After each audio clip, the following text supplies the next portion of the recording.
Hello my dear student, welcome back to my channel Education. যদি তোমালোকে মোৰ video আজি প্ৰথমবাৰ চাই আছা তেনে হলে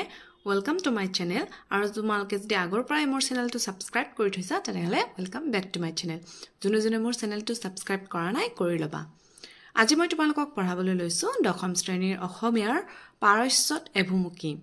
পাঠটো তোমালোকে পঢ়ি লবা গটি পাঠটো পঢ়িব গলে ভিডিওটো দীঘল হৈ যাব গটিকে পাঠ বোধত কি কোৱাইছে মই সংক্ষেপে কৈ দিম তেতিয়া বুজি পাবা আৰু প্ৰশ্ন উত্তৰসমূহ মই তোমালোকক দি দিম গটিকে বলা আমি ভিডিওটো আৰম্ভ কৰো পাঠ বোধত কোৱা আছে পাঠটিৰ জৰিয়তে লেখকে ইৰানৰ ৰাজনীতি ভূগোল অৰ্থনীতি আৰু সংস্কৃতিৰ বিষয়ে পাঠকক এক আভাস দিবলৈ বিচাৰিছে মানে এই পাঠটোত আমি ইৰানৰ গোটেইখিনি কথা গম পাম ইৰানৰ ৰাজনৈতিক ইতিহাসৰ কথা চমুকৈ উল্লেখ কৰাৰ লগতে ইৰানৰ মানুহৰ ব্যক্তিত্ব খাদ্যাভ্যাস সাজপাৰ আদি নানা দিশৰ নানান তথ্য পাঠটিত আকৰ্ষণীয়কৈ উপস্থাপন কৰা হৈছে মানে ইৰানৰ লোকসকলৰ কেনেকুৱা লাইফষ্টাইল কেনেকৈ থাকে কি খায় কি পিন্ধে সকলোখিনি আমি পাৰস্যত এভুমুখী এই পাঠটিত পাই যাম ইয়াৰ এই পাঠৰ লেখকৰ পৰিচয় চাবলৈ এতিয়া যিখিনি ইম্পৰ্টেন্ট হয় সেইখিনি চাবা লেখক ৰথীন্দ্ৰনাথ গোস্বামী জন্ম হৈছে 1967 চনত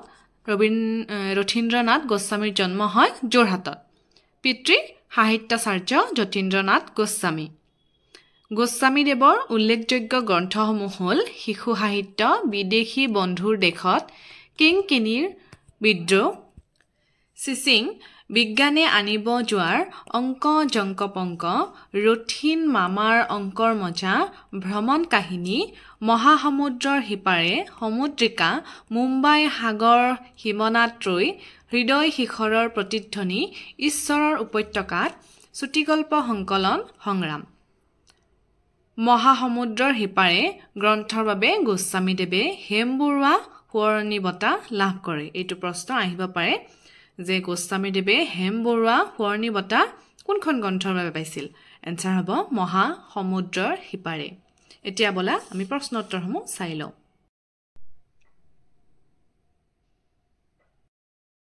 ক নম্বৰ প্ৰশ্ন লেখকে উল্লেখ কৰা মতে তেওঁলোকৰ ঋকটো ক'ত অৱস্থিত উত্তৰ লেখকে উল্লেখ কৰা মতে তেওঁলোকৰ ঋকটো পাৰস্য উপসাগৰত অৱস্থিত খ বুছৱেৰ কি উত্তৰ বুছৱেৰ হৈছে পাৰস্য উপসাগৰৰ পাৰৰ এখন বন্দৰ নগৰী গ নম্বৰ বুছৱেৰত হেলিকপ্টাৰৰ পৰা নমাৰ সময়ত লেখকৰ লগত কোন কোন আছিল উত্তৰ বুছৱেৰত হেলিকপ্টাৰৰ পৰা নামাৰ সময়ত লেখকৰ লগত মেহেদী আৰু খাছেম নামৰ দুজন ইৰানী যুৱক আছিল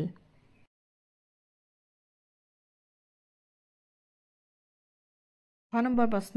বুছৱেৰ বিমান বন্দৰটোক কিয় গুৰুত্বপূৰ্ণ বুলিছে উত্তৰ বুছৱেৰ বিমান বন্দৰটো ইৰানৰ এটা সামৰিক ঘাটি হোৱাৰ লগতে তাত এটা নিউক্লিয়াৰ ৰিয়েক্টৰ থকাৰ বাবে গুৰুত্বপূৰ্ণ বুলিছে উঙ লেখকে বুছৱেৰত কি আছে বুলি শুনিছে লেখকে বুছৱেৰত এটা নিউক্লিয়াৰ ৰিয়েক্টৰ আছে বুলি শুনিছে প্ৰথম নম্বৰ মেহেদী আৰু খাছেম কোন মেহেদী আৰু খাছেম দুজন ইৰানী যুৱক দ্বিতীয় মেহেদী আৰু খাছেমে কাম কৰা কোম্পানীটোৰ নাম কি মেহেদী আৰু খাছেমে কাম কৰা কোম্পানীটোৰ নাম হ'ল জিঅ'লগ বৰ্গজ ভেংকি ক'ত থাকে ভেংকি বুছৱেৰত থাকে বৰজ ভেংকিয়ে কি কৰে ভেংকিয়ে বুছৱেৰৰ পৰা ৰিগলৈ যাব লগা হেলিকপ্টাৰৰ সামগ্ৰী যোগানকাৰী জাহাজসমূহৰ তদাৰক কৰে নিয় নম্বৰ আবুজাৰ কোন আবুজাৰ এজন ট্ৰেভেল এজেণ্ট মূৰ্ধন্য আগা শব্দৰ অৰ্থ কি আগা শব্দটো হ'ল শ্ৰীযুতৰ সমাৰ্থক শব্দ অৰ্থাৎ আগাৰ অৰ্থ হ'ল শ্ৰীযুত ইৰাণে কেতিয়া ইছলামিক গণতন্ত্ৰ হিচাপে স্বীকৃতি লাভ কৰে 1979 চনৰ বিখ্যাত ধৰ্মীয় বিপ্লৱৰ ফলস্বৰূপে 1 এপ্ৰিলত ইৰাণে ইছলামিক গণতন্ত্ৰ হিচাপে স্বীকৃতি লাভ কৰে মূৰ্ধন্য ইৰাণৰ ইছলামিক গণতন্ত্ৰৰ প্ৰতিষ্ঠাতা কোন ইৰাণৰ ইছলামিক গণতন্ত্ৰৰ প্ৰতিষ্ঠাতা হ'ল ইমাম আয়াতুল্লাহ খোমেনী মূৰ্ধন্য ইৰাণৰ কোনটো বিষয়ে লেখকৰ কৌতূহল বৃদ্ধি কৰিছিল ইৰাণৰ বুছৱেৰত থকা গোলাকৃতিৰ স্থাপত্যটোৱে লেখকৰ কৌতূহল বৃদ্ধি কৰিছিল মূৰ্ধন্য ইৰাণৰ ৰাজধানীৰ নাম কি ইৰাণৰ ৰাজধানীৰ নাম তেহৰান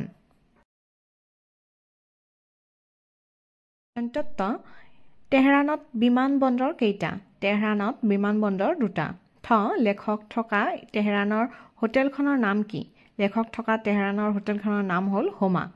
ড ভাৰতৰ প্ৰায়বোৰ তৈলক্ষেত্ৰ কেনেকুৱা শিলাস্তৰত অৱস্থিত ভাৰতৰ প্ৰায়বোৰ তৈলক্ষেত্ৰ নৱজীৱী মহাকল্পৰ শিলাস্তৰত অৱস্থিত ঢ স্লাম বাৰ্জাৰ কি স্লাম বাৰ্জাৰ হ'ল এটা বহুৰাষ্ট্ৰীয় কোম্পানী ন ইৰাণীসকলে নৱবৰ্ষক কি বোলে ইৰাণীসকলে নৱবৰ্ষক নৱৰোজ বোলে বেহেষ্ট ই হাজাৰা কি বেহেষ্ট ই জাহাৰা হ'ল তেহৰানৰ এখন মুখ্য সমাধিস্থল জাহাৰা এইটো কতি ফুল হৈছে বেহেষ্ট ই জাহাৰা ফ শিৰিন ইবাদী কোন শিৰিন ইবাদী হ'ল এগৰাকী নোবেল বঁটা বিজয়ী ইৰাণী মহিলা ব চেনি কোনে আৱিষ্কাৰ কৰিছিল কিংবদন্তি মতে সম্ৰাট জামছেদে কোনোবা এটা পবিত্ৰ দিনত চেনি আৱিষ্কাৰ কৰিছিল ভ লেখকে ইৰাণলৈ কি দায়িত্ব লৈ গৈছিল লেখকে ইৰাণলৈ তেলৰ অন্বেষণৰ দায়িত্ব লৈ গৈছিল ম ইৰাণৰ আন্তঃৰাষ্ট্ৰীয় বিমানবন্দৰটোৰ নাম কি ইৰাণৰ আন্তঃৰাষ্ট্ৰীয় বিমানবন্দৰটোৰ নাম হ'ল খোমেনি ইণ্টাৰনেশ্যনেল এয়াৰপোৰ্ট ঝ কেন্দ্ৰৰ অৰ্থ কি কেন্দ্ৰৰ অৰ্থ হ'ল চেনি এইখিনিতে 1 মাৰ্কৰ প্ৰশ্নসমূহ অন্ত পৰিল 2 নম্বৰ চাবা তেলৰ বাবে চলোৱা খনন কাৰ্যত মাড লগিং আহিলাসমূহৰ ভূমিকা কি তেলৰ বাবে চলোৱা খনন কাৰ্যৰ মাড লগিং আহিলাসমূহৰ ভূমিকা অতি গুৰুত্বপূৰ্ণ মাড লগিং আহিলাসমূহৰ জৰিয়তে সংগ্ৰহ কৰা তথ্যই এখন নতুন তৈলক্ষেত্ৰ আৱিষ্কাৰ কৰাৰ লগতে কোনো ধৰণৰ বিপদজনক পৰিস্থিতি নোহোৱাকৈ খনন কাৰ্য চলাই যোৱাত সহায় কৰে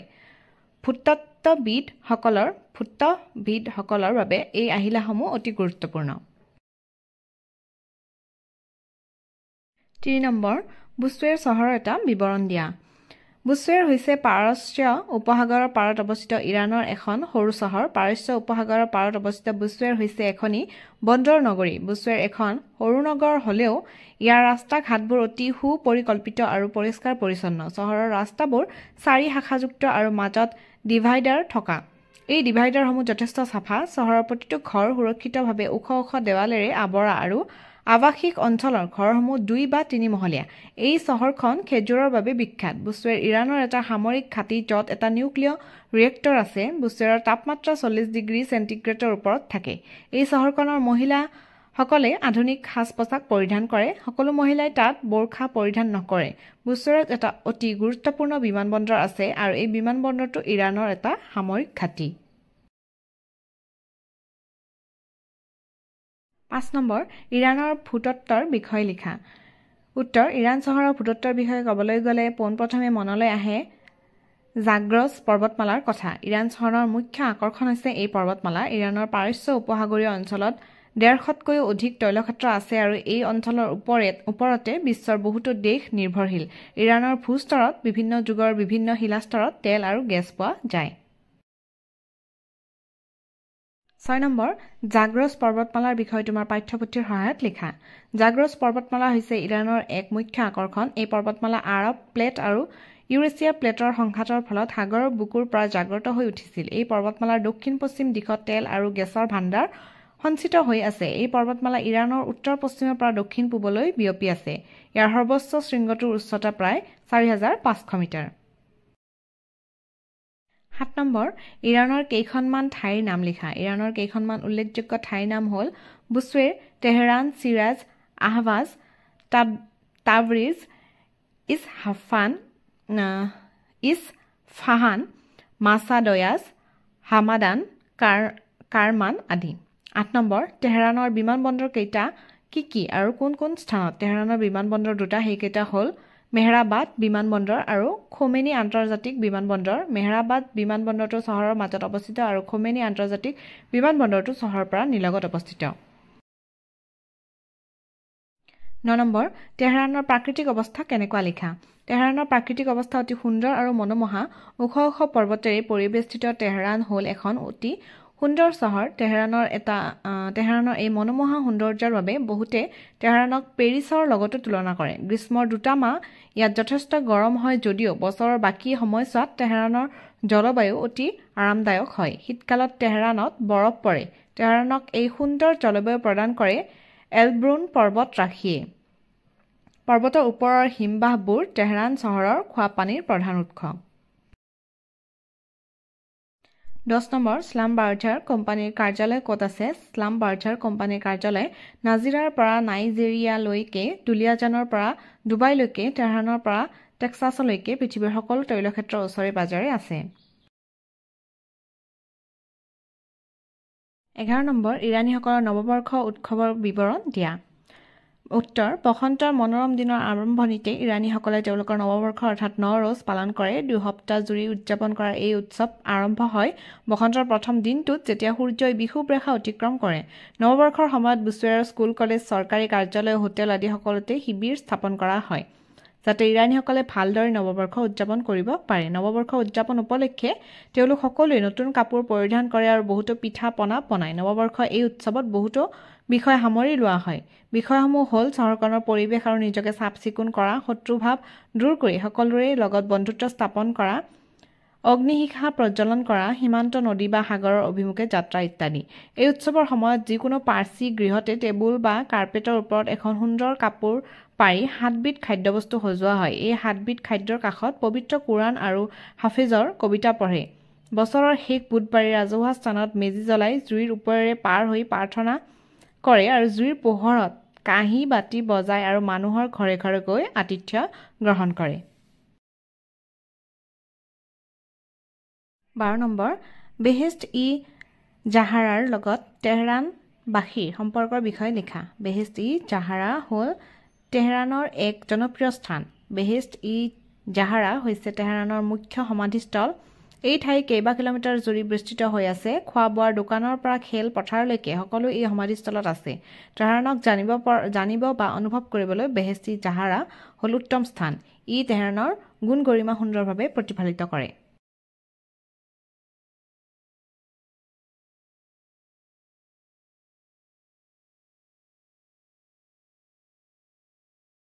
13 নম্বৰ শিৰিন ইবাদী কোন তেওঁৰ সংগ্ৰামৰ বিষয়ে পাঠ্যপুথিৰ সহায়ত লিখা শিৰিন ইবাদী হ'ল ইৰাণৰ এগৰাকী নোবেল বঁটা বিজয়ী সংগ্ৰামী নেত্ৰী সাদ্দাম হুছেইনৰ সমতীৰ্থ এটা বিপ্লৱৰ অংশীদাৰ হিচাপে শিৰিন ইবাদীয়ে খোমেনিক পদচ্যুত কৰিবলৈ চেষ্টা কৰিছিল যাৰ বাবে তেওঁক শীতল মস্তিষ্কৰে হত্যা কৰা হৈছিল কিন্তু কঠোৰপন্থীৰ বিৰুদ্ধে শিৰিন ইবাদীৰ যি সংগ্ৰাম সেয়া লেখত ল'বলগীয়া তেওঁক বিচাৰপতি হোৱাৰ পৰা বঞ্চিত কৰা হৈছিল আৰু হিজাব পৰিধান কৰিবলৈ জোৰ দিয়া হৈছিল তেনে এটা কঠিন পৰিৱেশত তেওঁ এটা অচ্যুত হাঁহি পদক্ষেপ লৈছিল মানৱ অধিকাৰ তেওঁ সেইবোৰ লোকৰ বাবে যুঁজিছিল যুৱতীক ধৰ্ষণ কৰা হৈছিল শাসন বিৰোধী বুলি যুৱকক শাস্তি দিয়া হৈছিল পতিয়ে পত্নীক বেয়া ব্যৱহাৰ কৰিছিল আদি যেতিয়া তেওঁ বিজয়ৰ মুখ দেখিলে তেতিয়া তেওঁ মানৱ অধিকাৰৰ অগ্ৰণী ৰণুৱা হিচাপে সমগ্ৰ বিশ্বতে পৰিচিত হৈ পৰিল আৰু সেয়েহে তেওঁক শান্তিৰ নোবেল বঁটাৰে সন্মানিত কৰা হৈছিল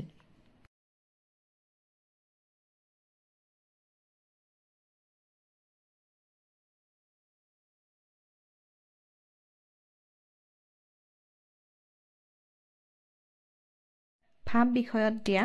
1 নম্বৰ তলত দিয়া শব্দকেইটা কি ভাষাৰ লিখা কেচি ফাৰ্চী ভাষা দোৱাত ফাৰ্চী ভাষা চিয়াহী ফাৰ্চী ভাষা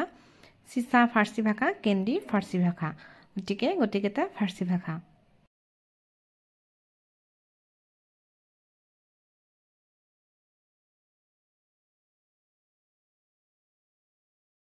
2 নম্বৰ তলত দিয়া শব্দকেইটাৰ অৰ্থ লিখা খেল মামনুন ধন্যবাদ মিৰ্চি সালাম ধন্যবাদ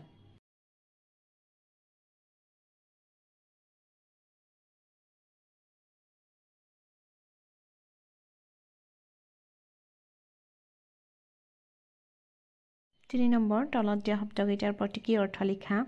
সবজে ঘেহু বা দাইল পুনৰ জন্মৰ প্ৰতীক সামানু ঘেহু কঠিয়াৰ পায়স নতুন জীৱনৰ প্ৰতীক চিপ মানে আপেল স্বাস্থ্য আৰু সৌন্দৰ্যৰ প্ৰতীক জেনেজেভ বনৰীয়া শুকান জলফাই প্ৰেমৰ প্ৰতীক চিৰ নহৰু ঔষধ চমাক এবিধ বগৰী সূৰ্যোদয়ৰ বৰণ বুজায় চেৰেকে ভিনেগাৰ বয়স আৰু ধৈৰ্যৰ প্ৰতীক